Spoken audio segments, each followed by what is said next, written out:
નમસ્કાર, ભાગ્ય દર્પણમાં આપનું સ્વાગત છે. આપની સાથે હું છું આરતી. અનુમાન આપણા મનની કલ્પના છે અને અનુભવ આપણા જીવનનો પાઠ છે. આજના સુવિચાર સાથે ચાલો શરૂ કરીએ ભાગ્ય દર્પણ.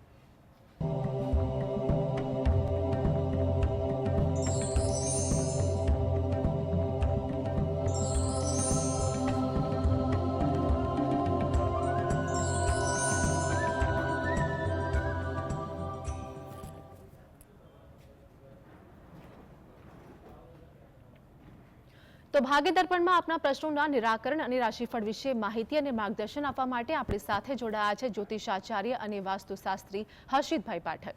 હર્ષિતભાઈ, જીએસટીમાં આપનું સ્વાગત છે. નમસ્કાર. નમસ્કાર. સર્વપ્રથમ આજના પંચાંગ વિશે જણાવો. હા, આજના દિવસની શુભ શરૂઆત કરીએ પંચાંગની જાણકારીથી. આજે વાર છે બુધવાર, વિક્રમ સંવત 2080 ચાલી રહ્યો છે. તારીખ આવે છે આજે 31 જુલાઈ 2024, એટલે અંગ્રેજી જુલાઈ મહિનાનો આજે અંતિમ દિવસ. આજની તિથિની વાત કરી. અષાઢ મહિનો ચાલે છે, તેનો વદ પક્ષ એટલે કૃષ્ણ પક્ષની આજે 11 છે. એટલે આજે છે અષાઢ વદ 11. નક્ષત્ર રોહિણી, યોગ ધ્રુવ અને કરણ બાલવ આવે છે. આજની રાશિ આવે છે વૃષભ રાશિ, કે જેના નામાક્ષરો છે બ, વ અને ઉ. એટલે આજે જો કોઈ બાળક જન્મે તો તેનું નામ વૃષભ રાશિ પરથી પાડવું હિતાવહ રહેશે. ઉપરાંત ગ્રહ ગોચર અને મુહૂર્તની ગણતરી માટે પણ વૃષભ રાશિને લક્ષમાં લેવાની રહેશે. દિન વિશેષની વાત કરીએ તો આજે છે એકાદશી, જેનું નામ છે કામિકા એકાદશી, એટલે કામનાઓની પૂર્તિ કરનાર જે ઈચ્છાઓ છે તે આ એકાદશી છે. એકાદશી એટલે ભગવાન વિષ્ણુની ઉપાસનાનો શ્રેષ્ઠ દિવસ. એકાદશીએ ભગવાન વિષ્ણુ કે ભગવાન વિષ્ણુના જે અવતાર થયા તેની ઉપાસના કરવી જોઈએ, પૂજા કરવી જોઈએ. આજે ઉપવાસ તો ખૂબ મહત્વ ગણવામાં આવે છે, પણ ખરેખર જોવા જઈએ તો એકાદશીએ અન્નના ઉપવાસ કરતાં ઇન્દ્રિયોનો ઉપવાસ વધારે મહત્વનો છે. 11 એકાદશી એટલે 11, 5 કર્મેન્દ્રિય અને 5 જ્ઞાનેન્દ્રિય, 10 અને 1 11મું મન. આનો ઉપવાસ કરવામાં આવે, આનો સંયમ કરવામાં આવે, મન વચન કર્મથી શુદ્ધિ અને મનમાં કલ્યાણ રાખવામાં આવે, એ સાચી એકાદશી છે. આજે બને તેટલું ઈશ્વરની ઉપાસનામાં સમય કાઢવો જોઈએ. ઓમ નમો ભગવતે વાસુદેવાના મંત્ર જપ કરવા જોઈએ. વિષ્ણુ સહસ્ત્ર નામનો પાઠ એ શ્રેષ્ઠ ફળદાયી રહેતો હોય છે. જી હર્ષિતભાઈ, આગળ વાસ્તુ અંગે દર્શક મિત્રોને માહિતગાર કરજો. હા, વાસ્તુશાસ્ત્રમાં આપણે ખૂબ મહત્વની વાત કરી રહ્યા છીએ, તે છે માનસિક તણાવ અને ચિંતા. આજકાલ આપણે જોઈએ છીએ કે માનસિક તણાવ એ એટલું વ્યાપક થઈ ગયો છે કે કોને નથી એ જ પૂછવું પડે. બાકી દરેક વ્યક્તિ કે જે મને સ્ટ્રેસ છે, ચિંતા છે, તણાવ છે. જરૂર છે સમજ પણ કેળવવાની, પણ આજકાલ એવું પણ બની રહ્યું છે કે કોમ્પિટિશન વધી રહી છે, સ્પર્ધાત્મકતા વધી રહી છે, લોકોની મહત્વાકાંક્ષા એમ્બિશન વધી રહી છે લોકોની, અને સાથે ગમે તેમ વાસ્તુશાસ્ત્રના માર્ગદર્શનની વિરુદ્ધમાં હોય તે પ્રકારના સ્ટ્રક્ચરો, મકાનો, બાંધકામો બની રહ્યા છે. એટલે આ પણ કારણો છે કે જેના કારણે એમ કહેવાય આપણે કોન્ક્રીટ જંગલો ઊભા થઈ રહ્યા છે. તો એના કારણે પણ ક્યારેક પ્રકૃતિના તત્વોનું બેલેન્સિંગ થતું નથી. જોઈએ તો સૂર્યપ્રકાશ નથી આવતો, ક્યાંક બંધ જ બારણા, અંધારું જ રહ્યા કરતું હોય છે. તો જે ઘરમાં સૂર્યપ્રકાશ વધારે આવતો હોય તે ઘરમાં તણાવ ઘટતો જોવા મળતો હોય છે. સૂર્યપ્રકાશ છે તે નકારાત્મકતા દૂર કરે છે અને ઉત્સાહની વૃદ્ધિ કરે છે. બીજું ખાસ કે તમારા ઘરનું પ્રવેશ દ્વાર પણ ખૂબ મહત્વનું હોય છે. અને દિશાઓમાં જો વાત કરીએ તો તે છે ઈશાન દિશા, નોર્થ ઈસ્ટ. આ દિશામાં જો વધેલું બાંધકામ હોય, ઊંચો ભાગ હોય, ક્યાંક લાંબો મોટો ઓટલો બનાવેલો હોય, આગળ છજુ લાંબુ હોય, આ પ્રકારની કોઈ રચના કરેલી હોય તો આવા બાંધકામોમાં, આવા મકાનોમાં માનસિક તણાવો, ચિંતા વધારે જોવા મળતી હોય છે. જો આવી પ્રકારની જો વાસ્તુશાસ્ત્રની રચના હોય તો તેનું નિરાકરણ લાવવું, દોષના ઉપાય કરવા આવશ્યક રહેતા હોય છે. જી દર્શક મિત્ર આપણી સાથે ચિંટુભાઈ જોડાઈ ગયા છે. ચિંટુભાઈ, જેમની માટે પ્રશ્ન છે તેમની જન્મ તારીખ જણાવો. 1162. જન્મ સમય શું છે? જન્મ સમય સવારે 10:45. ફરીવાર જણાવજો. 10:45 સવાર. જન્મ સ્થળ જણાવો. નમસ્કાર નડિયાદ તાલુકો. જન્મ તારીખ આપની ફરીવાર જણાવજો. 11/3/62. 11/3/62. જી, ઓકે. પ્રશ્ન જણાવો આપનો. હવે મારે અત્યારે સ્વાસ્થ્ય કેવું રહેશે ને આગળનું હવે ભવિષ્ય કેવું રહેશે? જી, શું કરો છો ભાઈ? આપ પોતે ખેતી. ખેતી કરો છો. સારું, ચાલો જોઈ લઈએ ભાઈ. તમે જે વિગત આપી છે એમણે અનુસાર કોઈ કુંડળી આવી રહી છે. વૃષભ લગ્નની કુંડળી આવે છે. રાશિ પણ વૃષભ છે. ઉચ્ચનો ચંદ્રમા છે. થોડોક મજબૂત સ્વભાવ, જિદ્દી સ્વભાવ, કુટુંબ પ્રેમી પણ હો, કુટુંબના ભોગે ઘણી બધી વસ્તુઓનો ભોગ પણ બનવું પડ્યું હોય તેવું બની શકે. અત્યારે હાલ જે આપની રાશિમાંથી ગુરુ મહારાજનું પરિભ્રમણ શરૂ થયું છે તે ખૂબ સારું છે. અને ઉપરાંત લગ્નના પ્રથમ સ્થાનમાં, લગ્ન એટલે પ્રથમ સ્થાન પરથી જ થઈ રહ્યું છે. એટલે જીવનમાં એક નવો તબક્કો શરૂ થયો છે. આવનારા વર્ષોનો એક નવો તબક્કો શરૂ થાય. તમે કંઈક નવું કરવા માગતા હો તો કરી શકો. તમારા જીવનમાં એક વૃદ્ધિનો પણ યોગ આ ડેવલપ થઈ રહેલો છે. એટલે સમય આવનારો સારો છે. સ્વાસ્થ્ય માટે થોડી પ્રતિકૂળતા રહી શકશે, પણ વિશેષ કોઈ તકલીફ પડે એવું લાગતું નહીં. ખાનપાનમાં થોડું સંભાળજો. પેટની તકલીફો કે પગની તકલીફો થઈ શકે. શનિ મહારાજની દશા ચાલી રહી છે. શનિ મહારાજ આપની કુંડળીમાં ભાગ્યસ્થાનમાં છે, પણ સાથે કેતુ હોવાથી શ્રાપિત દોષ બનાવે છે.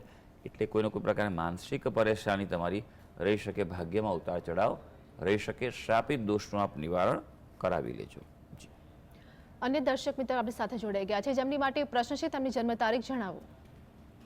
હેલો, જી, જન્મ તારીખ જણાવો. જન્મ તારીખ 6/2/1950. જન્મ સમય શું છે? જન્મ સમય બપોરનો છે, ખ્યાલ નથી. એના જન્મ સ્થળ છે કલોલ. પ્રશ્ન જણાવો આપનો. એ બા માટે છે. એમના ડાબા હાથ પગમાં પેરેલાઇઝ થઈ ગયું છે. આખું 2 મહિના જેવું થયું. એટલે આમ સારી થાય ને પાછી બગડે છે. રિકવરી બી આવતી નથી. તો કેવું રહેશે રિકવરી કેટલા? જી, જી તકલીફ, શારીરિક તકલીફ ઉંમર વધતી હોય તેમ રહેતી હોય છે, પણ જ્યારે અચાનક આવી તકલીફ આવે ત્યારે ચોક્કસ કુંડળી જોવી પડે. પણ આપણી પાસે જન્મની વિગતો નથી, માટે કુંડળી બનતી નથી. હા, ચંદ્ર કુંડળી બની શકે છે. ચંદ્ર કુંડળી જોતા સાથે જ કન્યા રાશિ છે, એમાં હાલ કેતુ છે, અને કેતુ પરથી ચંદ્ર કેતુનું ગ્રહણ દોષ પણ છે આ કુંડળીમાં. એટલે એ પ્રમાણે થોડુંક સાચવવું પડે. આવનારા માર્ચ મહિના સુધીનો સમય છે થોડોક પ્રતિકૂળ છે. ખૂબ ધ્યાન રાખજો, જરૂરી છે. બધી પ્રકારના જે ઉપાયો, ઉપચારો, દવાઓ કરવાની કરી શકશો. આ ઉપરાંત જ્યોતિષ પ્રમાણેનું માર્ગદર્શનની જો વાત કરવામાં આવે તો જે ગ્રહણ દોષ છે તેનું આપણે નિવારણ કરાવવું જોઈએ. કેતુ ગ્રહના જપ કરો, કેતુ ગ્રહના દાન કરો. આપણા માટે, એમના વતી કરાવી શકો છો. એ પણ ખૂબ આવશ્યક છે. બીજું કે ઘરમાં થોડું વાસ્તુનું પણ ધ્યાન રાખજો. ખાસ કરીને જે સૂતા હોય તો એમનું માથું દક્ષિણ કે પૂર્વ તરફ રાખીને સૂઈ જાય એવું કરજો. પૂર્વ તરફ વધારે સારું. આ પ્રકારની પેરાલિસિસની પરિસ્થિતિ હોય તો માથું પૂર્વ તરફ રાખે એ એમના માટે વધુ સારું રહેશે. જી, શ્વેતાબેન આપણી સાથે જોડાયા છે. શ્વેતાબેન, જેમની માટે પ્રશ્ન છે તેમની જન્મ તારીખ જણાવો. હું મારા છોકરા માટેની જન્મ તારીખ બોલું છું 17/3/2005. 17/3/2012. જન્મ સમય શું છે? 17/3/2005. 2005. જન્મ સમય જણાવો. જન્મ સમય સવારે 2 થી 3 3:30 ના ગાળામાં. જી, જન્મ સ્થળ શું છે? જન્મ સ્થળ માનસર. પ્રશ્ન જણાવો આપનો. હું મારા છોકરા માટે પ્રશ્ન પૂછું કે એના જીવનમાં આગળ શું છે અને એના લગ્ન જીવન ને એના આગળ ધંધામાં કેવું રહેશે? જી, સમય તમે શું કીધો બેન? 2 થી 3:30 કે 3 થી? હા, 2 થી 3:30 વાગ્યા સુધીની અંદર. ઓહ, અચ્છા. એટલે એ તો ખૂબ લાંબો સમય છે બેન. હવે એમાં કુંડળી બને નહીં. યોગ્ય ચોક્કસ સમય જોઈએ તમારો, કારણ કે એ વગર શક્યતા બહુ ઓછી હોય છે કુંડળી બનવાની બેન. કારણ કે 2 વાગ્યાથી 3:30નો જે 1.5 કલાક ઉપરનો જે સમય જાય તો કુંડળી બદલાય. પણ જો કે આમ 3 વાગ્યાનો સમય મૂક્યો આશરે તો ધનુ લગ્ન છે એ પ્રમાણે આપણે ગણતરી કરી શકીએ. બાકી યોગ્ય અનુભવી જ્યોતિષી પાસે માર્ગદર્શન લઈ અને ચોક્કસ એનો બર્થ ટાઈમ રેક્ટિફિકેશન હોય છે. એ પ્રકારે એક પદ્ધતિ આવે છે જ્યોતિષશાસ્ત્રમાં કે જન્મ સમય જાણી શકાય, બરાબર? તો એ પ્રકારે કરાવી અને એ કરાવવું વધારે સારું છે. ચાલો આગળ વધીએ. આપણે તમારી કુંડળી પર નજર નાખીશું તો હાલ રાહુની દશા ચાલી રહી છે, રાશિ છે વૃષભ રાશિ આવી રહી છે. વૃષભ રાશિ માટે સમય સારો છે, એટલે જે કામ કરશે તેમાં રિસ્પોન્સ રિઝલ્ટ સારા મળશે. દૂરના કામો માટે નિયમિત જે કામો કરશે એના માટે એમ કહેવાય કે સારું રહેશે. પણ કુંડલીમાં 2 દોષ બહુ પ્રબળ છે, જીવનમાં ક્યારેક ઉતાર ચઢાવ આપી શકશે, માટે તેનું નિવારણ કરાવજો વિન્યાસ સંકલ્પ પદ્ધતિથી. વિન્યાસ સંકલ્પ પદ્ધતિ વિશેષ પદ્ધતિ પ્રભાવી છે. ચંડાળ દોષ છે કુંડળીમાં અને બીજો ગ્રહણ દોષ છે, એટલે ક્યારેક ક્યારેક આત્મવિશ્વાસની કમી હોય, કોન્ફિડન્સ ઘટી જાય, ઉતાર ચઢાવે ક્યારેક પરફોર્મન્સ જોઈએ તેવું ન પણ આવી શકે તેવું બને. કારણ કે ભાગ્યસ્થાનનો પણ સ્વામી સૂર્ય થાય છે, એટલે સાથે સૂર્યને જળ પણ ચડાવે તો જીવનમાં સારું રહેશે. હર્ષિતભાઈ, આગળ રાશિફળની વાત કરીશું. મેષ, વૃષભ અને મિથુન રાશિના જાતકોનો આજનો દિવસ કેવો રહેશે તે જણાવો. હા, શરૂ કરીએ આજના દિવસનું રાશિ ભવિષ્ય. સૌથી પહેલી રાશિ મેષ રાશિ. ભાઈ, મેષ રાશિના જાતકોના નામાક્ષર હોય છે અ, લ અને ઈ. વાણી પર કાબુ રાખવો જરૂરી છે. તમારું વાણી વ્યવહારથી જ તમે આજનો દિવસ છે બાજી તમારી જીતી પણ શકો છો, હારી પણ શકો છો. આજે બિનજરૂરી ખર્ચ થશે, જો કે સામે લાભ પણ થવાનો છે, પણ તમારી ધારણા અપેક્ષા કરતાં ક્યાંક લાભ ઓછો થાય એના કારણે અસંતોષ કે નિરાશા પણ અનુભવી શકો. હવે વૃષભ રાશિ, જેના નામાક્ષર છે બ અને ઉ. આજનો દિવસ આનંદ ઉત્સાહવાળો છે. આજે કોઈ નવું કાર્ય શરૂ કરવું હોય ચોક્કસ કરી શકાય, નવું કંઈ પ્લાનિંગ કરવું હોય, નિર્ણય લેવો હોય, શરૂઆત કરવી હોય ચોક્કસ કરી શકાય. આજે એકાદશી પણ છે, શુભ દિવસ છે. પ્રવાસનું કોઈ આયોજન પણ આજે શક્ય બને ને થાય તો કરજો, એ ફળદાયી નીવડશે. મિથુન રાશિ. મિથુન રાશિના જાતકોના નામાક્ષર હોય છે ક, છ અને ગ. શાંતિથી દિવસ પસાર કરજો. આજનો દિવસ સંયમ રાખજો. માનસિક તણાવ ક્યાંક રહી શકે તેવું છે. ખાસ કરીને આર્થિક બાબતે રોકાણોમાં ધ્યાન રાખજો. કોઈ નિર્ણય લેવાનો હોય તો વેઇટ એન્ડ વોચ કરજો, થોડુંક ચેક કરજો પછી આગળ વધજો. હા, સારો દિવસ છે આજે ધાર્મિકતામાં વધારો થાય. આમ પણ આજે એકાદશી છે તો આજે થોડું ધર્મ, ધ્યાન, પૂજા, ઉપાસના વધારે કરજો. તો હર્ષિતભાઈ, આગળ કર્કસિંહ અને કન્યા રાશિના જાતકોનું આજનું રાશિ ભવિષ્ય શું કહે છે તે જણાવો. કર્ક રાશિની વાત કરીએ. કર્ક રાશિના જાતકો જેના નામાક્ષરો છે ડ અને હ. આજે પરિવારમાં આનંદ રહે તેવો દિવસ છે. પોઝિટિવિટી અનુભવી શકશો. તમારા ધંધા, રોજગાર, કાર્યક્ષેત્રે વૃદ્ધિ થાય તેવું બની શકે. આજે કોઈ નવી મુલાકાત, નવું કોઈ કાર્ય લાભદાયી રહેશે. સિંહ રાશિ, જેના નામાક્ષર છે મ અને ટ. કાર્યની કદર થાય તેવો દિવસ છે, એટલે અગત્યના કાર્યો પ્રાયોરિટીવાળા અગ્રતા કારણે લઈ લેજો. સામાજિક ક્ષેત્રે માન વધે તેવું છે. હા, મિત્રો સાથે આજે મતભેદની સંભાવના છે. કન્યા રાશિ, જેના નામાક્ષર છે પઠ અને અણ. કોઈ ધાર્મિક સ્થળે જવાનું, મંદિરે જવાનું, તીર્થયાત્રાએ જવાનું આયોજન આજે થઈ શકે, અને થાય આયોજન તો કરી લેજો. નોકરિયાત વર્ગને આજે અનુકૂળતા છે. સેવાકર્મી હોય, દલાલીથી કામ કરતા હોય, કન્સલ્ટન્સી કરતા હોય, દિવસ સારો છે. થોડી ઘરમાં વડીલોની ક્યાંક નાની મોટી ચિંતા થાય તેવું બની શકે. જી. તો હર્ષિતભાઈ આપણી સાથે જોડાયેલા રહેશે. ભાગ્ય દર્પણમાં આગળ પણ વાત કરીશું, પરંતુ હાલ સમય થયો છે એક બ્રેકનો.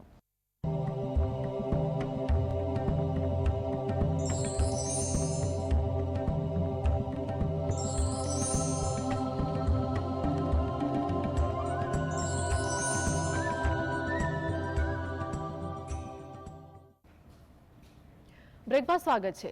દર્શક મિત્ર પ્રતિકભાઈ આપણી સાથે જોડાઈ ગયા છે. પ્રતિકભાઈ, જેમની માટે પ્રશ્ન છે તેમની જન્મ તારીખ જણાવો. 20/8/2004. 20/8/2004. હા, જન્મ સમય શું છે? સાંજે 5:35. જન્મ સ્થળ જણાવો. વડોદરા. પ્રશ્ન જણાવો આપનો. પ્રશ્ન એ હતો કે અત્યારે મારા માટે ખુદ માટે પ્રશ્ન છે. જી હું MCA કરવા અમદાવાદ જઈ રહ્યો છું, જી. તો એ આગળનું મારું ભવિષ્ય કેવું રહેશે MCA કર્યા પછી, ને એ કુંડળીમાં શું છે કે MCA ના યોગ છે કે નહીં, એવી રીતે નોકરીના યોગ છે કે નહીં, નોકરી કેવી મળશે? જી ચોક્કસ આપણે જોઈ લઈએ. એમણે જે વિગત આપી છે અનુસાર કુંડળી જે બની રહી છે તે મકર લગ્નની કુંડળી બની રહી છે. રાશિ તમારી કન્યા રાશિ છે. કન્યા રાશિવાળા માટે થોડો ઉતાર ચઢાવ રહેશે, પ્રતિકૂળતા રહેશે. હમણાં જ મેં આગળના પણ એક દર્શક મિત્ર માટે કહ્યું કે તમારે અત્યારે ચંદ્ર જે તમારો કન્યા રાશિનો છે ત્યાં સાથે કેતુ મહારાજ છે, એટલે કેતુ મહારાજ ક્યાંક માનસિક રીતે ઉતાવળ કરાવે, ખોટા ડિસિઝન લેવા બને, અચાનક કોઈ અવરોધ પણ આવી જાય. એટલે ખૂબ સાવચેત રહેજો, ખાસ કરીને આવનારા માર્ચ મહિના સુધીમાં. અભ્યાસ બાબતે ચિંતાનું કારણ કોઈ જ નથી, કારણ કે અભ્યાસ બાબતમાં અત્યારે ગુરુ મહારાજનું પરિભ્રમણ ખૂબ શુભ થઈ રહ્યું છે, એટલે જેટલી મહેનત કરશો તે પ્રમાણે ઉત્તમ રિઝલ્ટ આવશે. અભ્યાસ બાબતે એટલે MCA તમે નિર્ણય બરોબર છે, આ સમયે જે કરવા જઈ રહ્યા છો એ તમારા માટે સારું છે. પણ થોડુંક ધ્યાન રાખજો, તમારે જ્યારે તમે અમદાવાદ આવી રહ્યા છો કરવા માટે, તમે એનો અર્થ એ તો તમે કોઈ શહેર બદલી રહ્યા છો, તો નવા શહેરમાં થોડુંક ધ્યાન રાખજો. સંગતમાં, મિત્રોમાં, ત્યાં જે રહેવાની વ્યવસ્થા બધામાં થોડુંક સાવચેત રહેજો, બધું ચેક કરજો, કોઈના ભરોસે ના રહેતા, આ વાતનું ધ્યાન રાખવાનું છે. નોકરી બાબતે મધ્યમ છે, થોડીક મહેનત કરવી પડશે. એમ કહેવાય કે હજી વધારે એમ કહેવાય કે ફોકસ કરવું પડશે તમારે કુંડલીમાં. હા, ધીમે ધીમે તમારી પ્રગતિ છે, એટલે ઉતાવળ જીવનમાં ના કરતા. હર્ષિતભાઈ, રાશિફળની વાત કરીશું. તુલા, વૃશ્ચિક અને ધન રાશિના જાતકોના આજના રાશિ ભવિષ્ય વિશે જણાવો. હા, આગળ વધીએ અને વાત કરીએ તુલા રાશિની. તુલા રાશિના જાતકોના નામાક્ષર હશે ર અને ત. તબિયતનું ધ્યાન રાખવું પડે એવો દિવસ છે, એટલે થોડુંક સાચવજો. ઋતુની અસર પડી શકે, ખાનપાનમાં ધ્યાન રાખવું પડી શકે. હા, નકારાત્મક વિચારો પણ આવશે, એટલે થોડુંક પોઝિટિવ રહેજો, યોગ પ્રાણાયામ કરજો. ખાસ આજે સલાહ છે કે જોખમી કોઈ નિર્ણય હોય, રિસ્કી કાર્યો, એનાથી આજે દૂર રહેજો. હવે વાત કરીશું વૃશ્ચિક રાશિ. વૃશ્ચિક રાશિના જાતકોના નામાક્ષર હોય છે ન અને ય. અનુકૂળતા ભર્યો દિવસ છે, એટલે પોઝિટિવિટીનો તમે અનુભવ કરી શકશો. આજે નવી કોઈ ખરીદી કરવી હોય, દિવસ ઉત્તમ છે. કશું લાવવું હોય, દિવસ સારો છે. જાહેર ક્ષેત્રે પણ આજે તમને પ્રતિષ્ઠા પ્રાપ્ત થઈ શકશે. હવે ધનુરાશિ, જેના નામાક્ષર છે ભ, ધ, ફ અને ઢ. ધનુરાશિના વ્યક્તિઓ માટે કામકાજના ક્ષેત્રે સફળતા મળે તેવો દિવસ છે. આરોગ્યમાં પણ કોઈ નાની મોટી તકલીફ હશે તો તેમાંથી બહાર આવી શકાશે. આર્થિક લાભની જો અપેક્ષા હશે તો એ આજે પૂરી થઈ શકે તેમ છે. જી હર્ષિતભાઈ, આગળ હવે અંતિમ 3 રાશિ મકર, કુંભ અને મીન વિશે જણાવો. હા, મકર રાશિની વાત કરીએ. મકર રાશિના જાતકોના નામાક્ષર હોય છે ખ અને જ. સંતાનો માટે કોઈ ચિંતા રહેશે અને તેના પર આજે ખાસ ધ્યાન આપજો. તેના ઉકેલ માટે પૂરેપૂરો પ્રયત્ન આજે કરી લેજો. અભ્યાસમાં જે સફળતા છે, પણ જોખમી રોકાણમાં થોડું ધ્યાન રાખજો. રિસ્ક છે, એટલે ખાસ કરીને આર્થિક બાબતે કોઈ નિર્ણય લેવાનો હોય તો બધું ચેક કરજો. જે તમને કોઈ બતાવે એના પર વિશ્વાસ ન રાખતા, બરાબર માહિતીનો એમ કહેવાય કે ચેક કરી દો, વેરીફાઈ કરીને જ આગળ વધજો. હવે કુંભ રાશિ. કુંભ રાશિના જાતકોના નામાક્ષરો છે ગ, સ, શ અને શ. ભાઈ, આજે થોડો થાકનો અનુભવ થાય તેવું બની શકે, એટલે માપનું કામ કરજો. ગજા બહારનું કામ ના લેતા, ને તો પછી સરવાળે તકલીફ તમને થશે. જાહેર જીવનમાં હો, ઉચ્ચ હોદ્દા પર હો તો સંભાળવું પડશે. અને ખાસ આજે કોઈ અગત્યના નિર્ણય હોય તો તે ટાળવાની સલાહ છે. મીન રાશિ, જેના નામાક્ષર છે દ, ચ, ઝ અને થ. મીન રાશિના વ્યક્તિઓ માટે આજે હળવાશ અનુભવાય, રિલેક્સ ફીલ કરી શકશો તમે. વેપાર ધંધામાં પણ લાભનો દિવસ છે, માટે ફોકસ કરી લેજો, એના પર પ્લાનિંગ કરજો સારું. વિદ્યાર્થીઓ માટે પણ સારો સમય છે. અને ઉપરાંત કંઈ નવું શીખવું હોય કોઈ પણ ઉંમરની વ્યક્તિને તો પણ દિવસ સારો છે. તો સર્વે દર્શક મિત્રોનો આજનો દિવસ શુભ અને મંગળકારી જાય તેવી ઈશ્વરને અભ્યર્થના. હર્ષિતભાઈ, જીએસટીવી સાથે જોડાવા બદલ દર્શક મિત્રોને માહિતી અને માર્ગદર્શન આપવા બદલ આપનો આભાર. ધન્યવાદ. નમસ્કાર. તો ભાગ્ય દર્પણમાં હાલ બસ આટલું જ. ફરી મળીશું, ત્યાં સુધી આપ જોતા રહો જીએસટીવી.